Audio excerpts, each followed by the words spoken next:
estudios, veterano de guerra de Malvinas, en realidad a 3 veteranos de guerra, porque le vamos a hacer una nota al querido Luis Osinalde, que nos está visitando, que está en Maciá ya desde hace un par de días haciendo algunos trámites personales.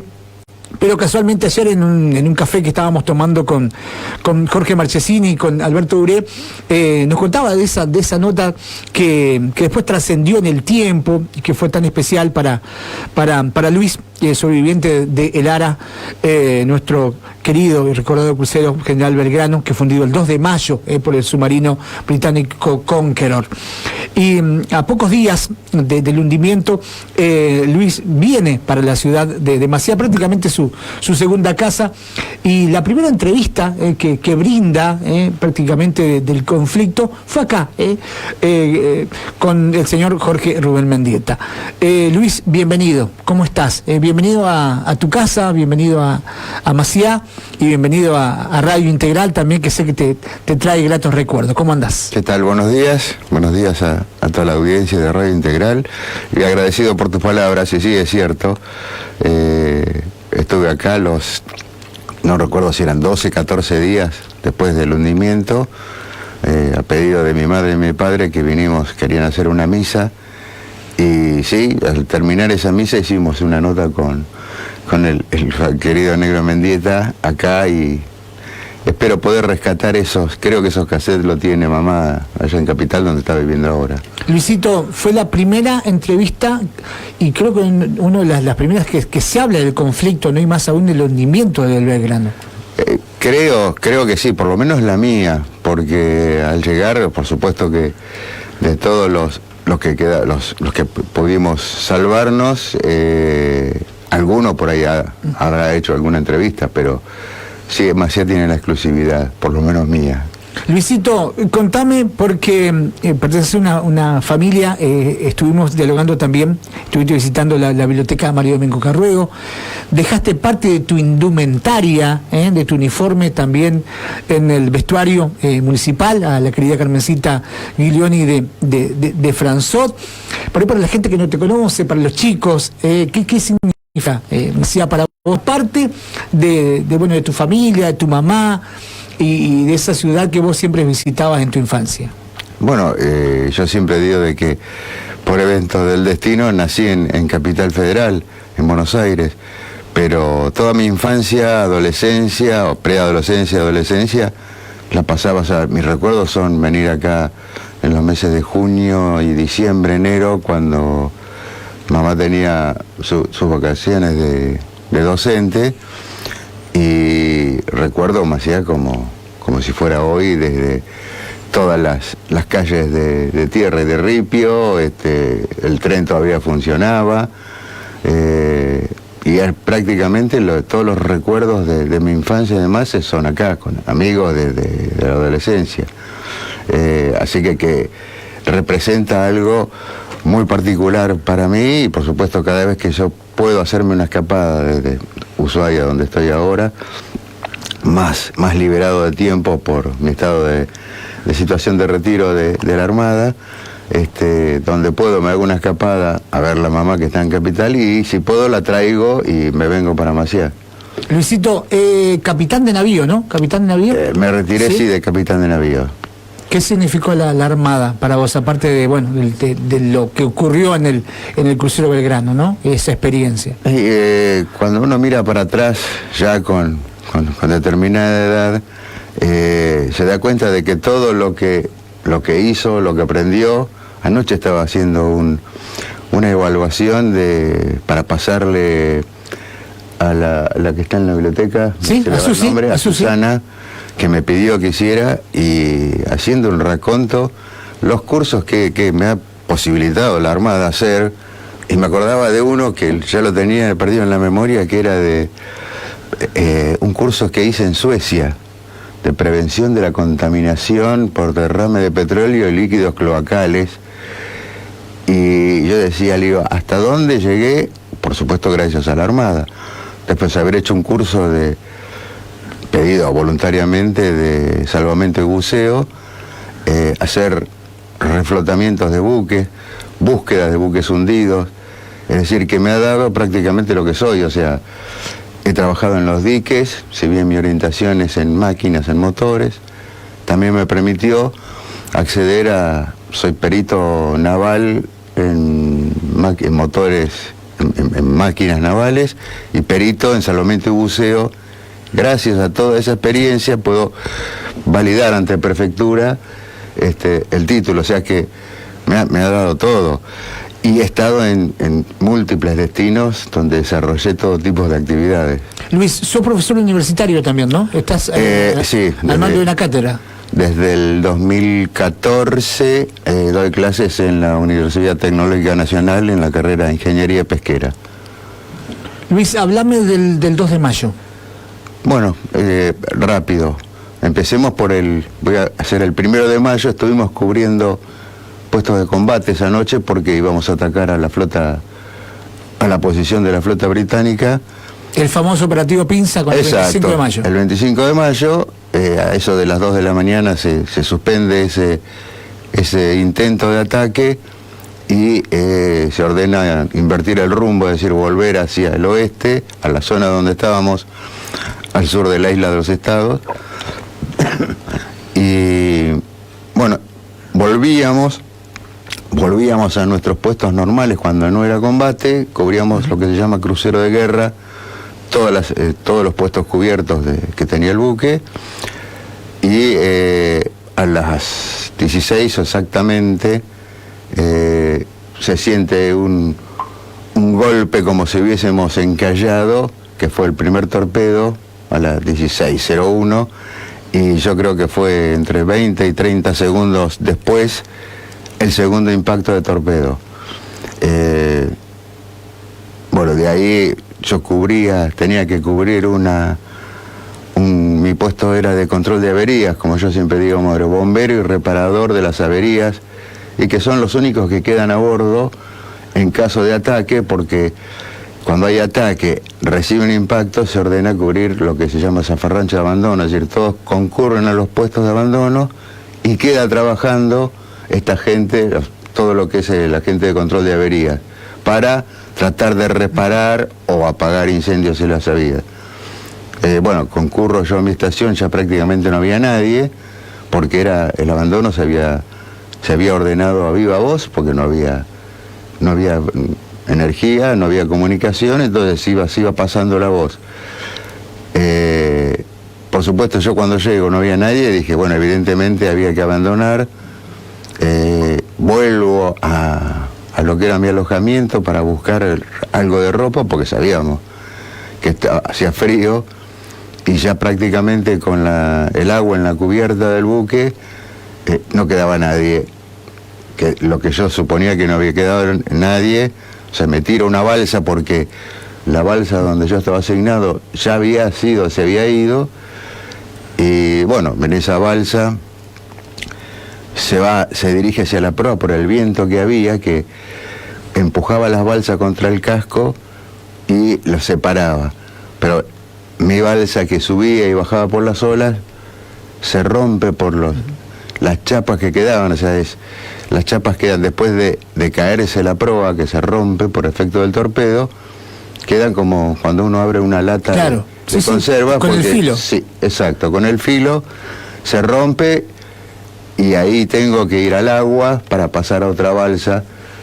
Bueno, y ahí comienza el calor humano, como yo le digo, porque después de salir del agua y entrar en la balsa todo mojado, en esa balsa que era para 24 personas, terminamos siendo 42. 42. O sea, pegados, imagínense, un lugar para 24, prácticamente el doble. Pero eso nos permitió sobrevivir los momentos esos de frío. ¿No? Luis, ¿cuándo tuviste que nadar en el momento que no, habrán cerca? Sido 15 metros, pero estaba muy fría. Impresionante. Muy fría, sí.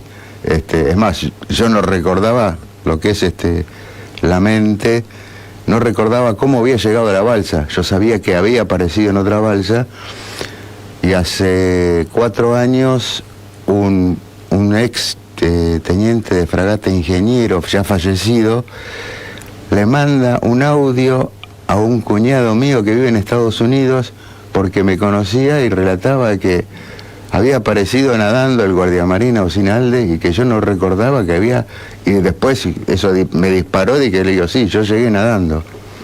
Pero bueno, eso. Luis, ¿y después sos rescatado por el Piedrabuena?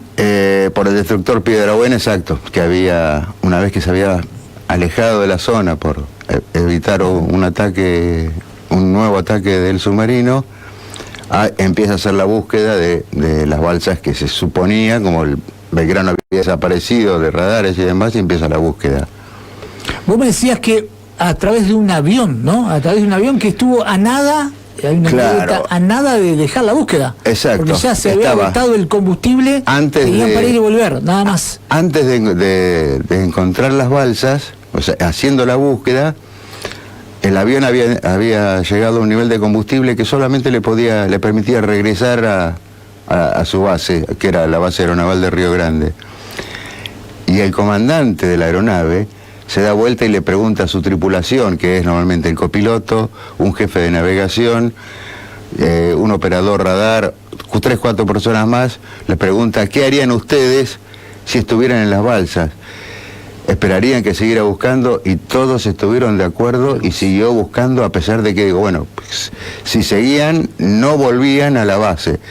Y 5 minutos después de tomar la decisión, encontraron las primeras balsas, pasan la posición, pegan la vuelta y llegaron, como decimos, los que andan en auto, con el olor llegaron. Pero bueno, y tanto un copiloto como el jefe de navegación viven en Ushuaia, y cada vez que nos encontramos en la ceremonia del 2 de mayo le digo, gracias a ustedes estamos acá haciendo una locución. Luis, ¿cuántas horas de la deriva tuvieron las balsas? Aproximadamente hasta que, bueno, el avión primero y después el Piedrabuena, a coordenadas del avión. Las primeras se empezaron a levantar creo que a las 24 horas. 24 horas. Las primeras, porque ya era de noche, o sea que y no teníamos luces, nada, entonces iba a la deriva buscando y había un oleaje importante, entonces iba aproximando muy despacio. Los dos destructores, tanto el Piedrabuena como el Butcher, y entre las 24 y las 48 horas es cuando se recupera la mayoría de las balsas. Después participó el aviso Gurruchaga, que levantó 300 personas en un buque que normalmente lleva 80. En un buque que lleva una tripulación de 80, levantó 300, creo que era 280, 300 náufragos, y después el Bahía Paraíso, que finaliza ya eso era más o menos a los 4 o 5 días, que encuentra balsas con muy poca gente y muertos casi todos por frío dentro de las balsas. Luis, ¿en tu balsa hubo personas fallecidas o gracias? No, hubo... ¿Cómo hacían para calentarse, digamos? Estábamos pegados, claro, que estábamos prácticamente al ser apretados. Mucho, como que los ayudaba, ¿no?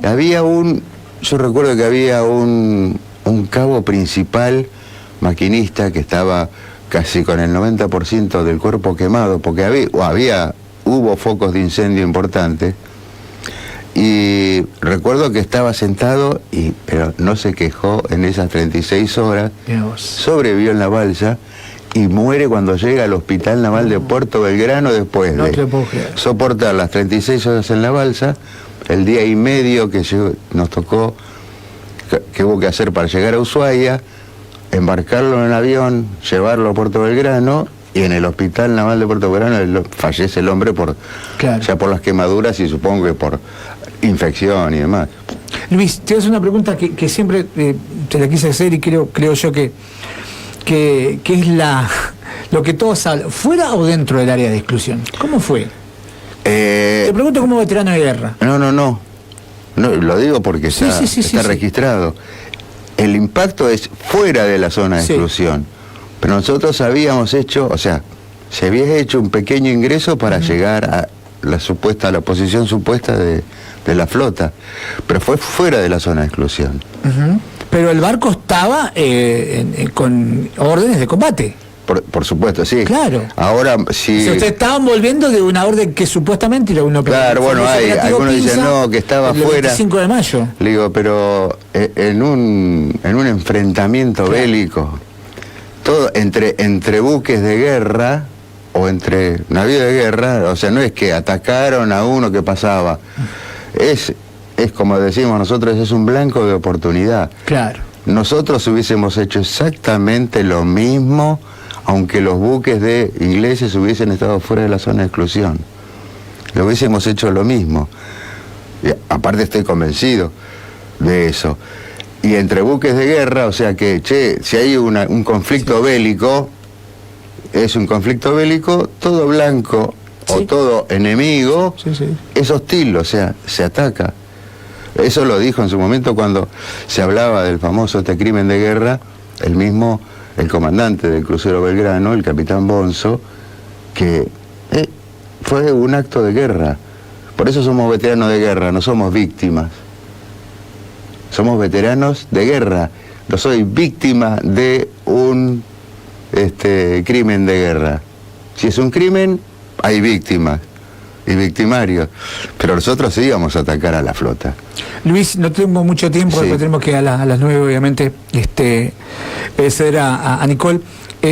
Hay una foto icónica, emblemática, que es cuando el Belgrano se hunde. ¿Lo pudiste ver? ¿Lo pudiste ver desde tu balsa? ¿Tuviste esa panorámica? Vi todo el movimiento que tuvo el buque, cómo se fue inclinando, escorando, se dice, se inclina totalmente hasta quedar, digamos, apoyado todo en el agua y después se empieza a hundir de popa, o sea, de la parte de atrás se va para atrás, para el fondo. ¿Qué sentiste? Y se fue todo, porque vivíamos ahí, yo tenía todo, mi ropa, todo, me acuerdo, libros de papá, de máquinas, uno es como si cuando se le prende fuego a la casa a uno que se le quema todo, o sea, quedamos en la nada, así que había que esperar, nada más que eso. Luis, bueno, te reencontraste con veteranos acá de Maciá, con Alberto y con Jorge. El primer contacto que tuve porque no sabía que estaba y bueno, y gracias a vos ahí me pude contactar con él. Bueno, invitaciones seguramente para charlas, nos vas a hacer conexiones también con la gente del BIN 2, por supuesto, nos vamos a poner en campaña. Para ver si conseguimos ahí el BIN 2 y del Bahía Paraíso, que era Buque Hospital. Ahora vamos a empezar a mover, ya veo que hay mucho interés acá en Maciá para todo este tema de Malvinas. Luisito, ¿querés mandar un saludo? Ahí lo tenemos al doctor Marcelo Varela también, está acá, el doctor Marcelo Varela, lo saludamos. Sí. ¿Querés saludar a alguien? Me imagino muchos conocidos, muchas familias conocidas acá en Maciá. Algunos apellidos se me escapan, pero hay muchos chicos que en su momento ganaron un premio, me habían pedido hacer una fragata, la fragata Libertad, en una carroza para un carnaval. Los ayudé, se les hice más o menos cómo había que hacer el diseño y ganaron el primer premio, o sea que Fernando Giglione, bueno... te debe estar escuchando, Fernando. Ojalá. Bueno, hay mucha gente, pero que se me van... Atún, amigos, Segura, Jorgito Segura, los hermanos Vespa, bueno, y por ahí alguno que se me va, que ya por ahí no están más acá en Maciá. Luisito, muchas gracias. Muchas gracias. Por favor. Y bueno, y has dejado parte exacto, en tu carrera militar en el vestuario. ¿Cómo te recibió Carmen? No, ya Carmencita ya la habíamos conocido porque ya la había traído mamá, habíamos visitado el vestuario y sí, se acordaba, tiene una memoria infernal esa mujer. Luisito, muchas gracias. Sé que tenés trámites ahora para gracias a ustedes. Gracias a Jorge y Alberto que también nos están visitando. Por supuesto, ellos un abrazo enorme. Te esperamos para alguna charla, Luis, si Dios quiere. ¿Cuándo pensás volver? Espero estar por acá, no sé si será a principios o fines de julio o en agosto, mediados de agosto. Luis, muchas gracias. No, un abrazo a todos. Muchas gracias. Nos vamos, Bueno, vamos a un pequeño corte y ya volvemos. Bien informados.